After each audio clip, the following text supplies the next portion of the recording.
Okay, so welcome to the first ever video shot in the Miramont studio. I am super excited to have this space at my disposal. I am testing out a new set of lights, and I hope that at Miramont we can do a lot of really cool things with this space, and I hopefully can do some cool things for my projects with this space as well. Past 2 weeks have been obnoxious in a very first world problems way, mainly because I've really been trying to get the 2 videos per week plus a live stream in the mix, but I had several projects go awry. Is that the phrase? Awry? Okay. I sat down in front of my computer and recorded myself and the screen, just going through all of my old music projects and reacting to ones that I didn't recognize, and I got some really funny, genuine reactions out of it. And unfortunately, all of that footage got corrupted because the dedoida I was started messing with OBS's settings, and yeah, it just was not a good time. Then my Xbox One X died right after capturing a bunch of Apex Legends footage, and I was not able to get the dub I was hoping to, but released the video anyways. Actually, is this gonna be, because it's mirrored, so it's gonna be over here, right? You don't exist? Oh, okay. But I was able to release a funny gameplay video anyways. I also wanted to make an unboxing video for the new light panels I got, but my camera was out of battery, and the one I ended up using, it didn't work. Sometimes in videography and as a YouTuber, when you're trying out new ideas or trying out new things, you record a video, you piece it together, and before you can even start editing it, it just doesn't work.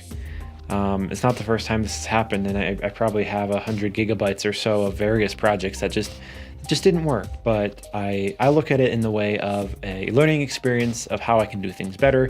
Hopefully this project will go well. But anyways, let's move on to the subject in the title, The Lion King. Disney. Haha. Disney. I've never had a better explanation of a love-hate relationship than the one I have with Disney.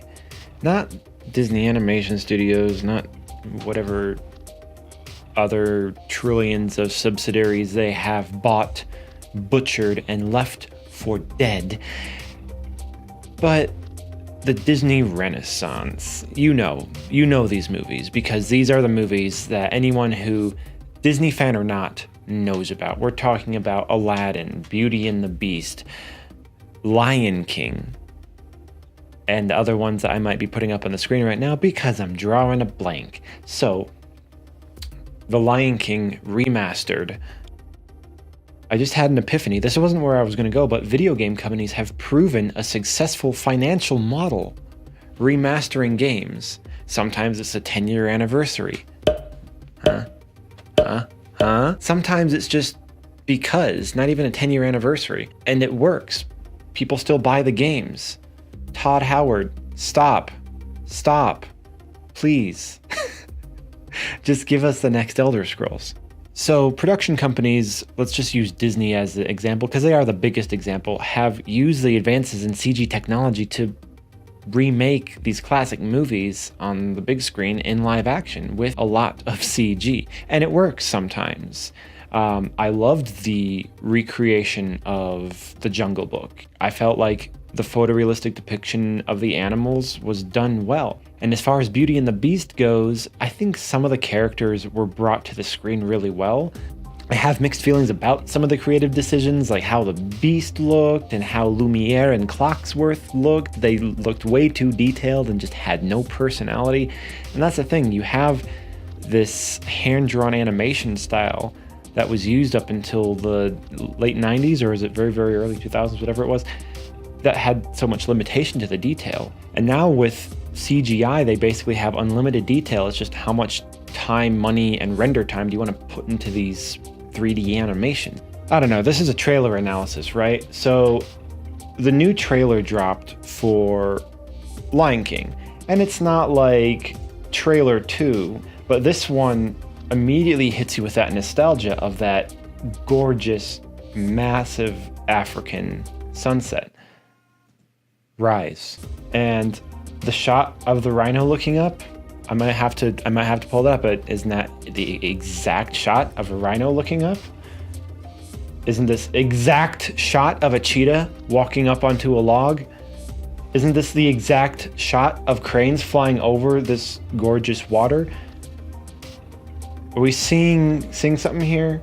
We're seeing this similarity, not similarity. We're seeing a shot for shot recreation. And we already know that it's not going to be exactly like this. And it's not like the entire cast is returning. It's not like the songs are going to be the exact same way. But so what Disney is doing here is milking your nostalgia. They know you've seen this movie, the original, and they know you loved it. I mean, the numbers don't lie. It is an extremely, extremely beloved movie, and still, in my opinion, one of the best cinematic creations of all time. And that's up for debate, of course, but my opinion is better than yours. Another repeat shot of Zazu flying over Pride Rock. So this is what I want to say. Disney isn't going for new, unique IPs. Disney isn't creating original stories. Disney, whether it's because they are being financially cautious or they are just lazy or have stopped caring about the fundamentals that Walt Disney himself put his life into this company of truly creating wonder and imagination and beautiful creations, and it's now just money. How can we make money without taking a risk and making it a unique story where, I don't know, it's from the perspective of a zebra instead of Simba? I don't know. They're recreating these and marketing them, not saying they're going to be shot for shot, but they're marketing this stuff as shot for shot. They're showing it, whether they've actually rendered these custom scenes to be shot for shot, and they don't even use these in the movies, or they've sprinkled in these shot for shot parts in the movie so they know that they can use it in marketing. But it's just such a safe way of doing it, where your child inside you is going to make you see this movie whether you want to or not, because of this strong nostalgia and because of the adorable, fluffy... I don't know. Let me know what you guys think.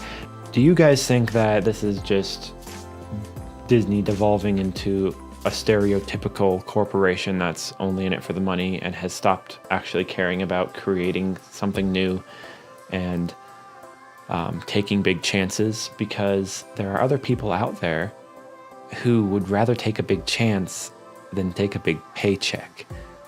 James Cameron, I feel, took a big risk with Alita Battle Angel. Every live action adaptation of an anime or manga lately has really fallen, you don't even deserve to be on the screen, has really fallen flat. And he did it anyways. And I think from the reviews that he did it right. Him and Robert Rodriguez. I do not want to discredit him because genius. And Disney, what did they do differently in this new trailer?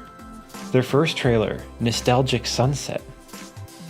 Nostalgic shot of the ibis, cannabis, what are those things called again? Mount Kilimanjaro, nostalgic shot.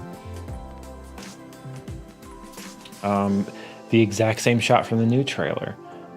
One thing I wanted to mention is there was literally one shot that I saw that was new, and I think it's one with Simba sneezing or something, because that shot, that's in the new trailer.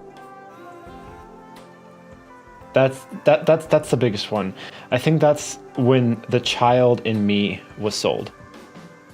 When I first saw this, is that shot of Pride Rock. I'm like, oh my gosh, this movie looks insanely gorgeous. Basically, they released this trailer and it's at about 60 million views right now. And I haven't double checked. The trailer that dropped a day or two ago is also getting views, but there's no new shots. They are over and over again marketing to your childhood nostalgia. So with that, I want to segue into where my next kind of trailer and movie analysis is going to go into, and that is the Detective Pikachu movie. And how I feel Warner Brothers is taking the right risks and doing everything right, where Disney is taking no risk and depending on you and your nostalgia, painting another coat of lacquer on it and making millions, billions. So yeah, if you want more analysis and rants like this, make sure to give this video a like, comment down below. Definitely a lot more music and machinima and short films and vlogs, all kinds of fun stuff coming down the pipeline from Induction Studios. Make sure to subscribe, and I hope you have a good day, night, life, or whatever.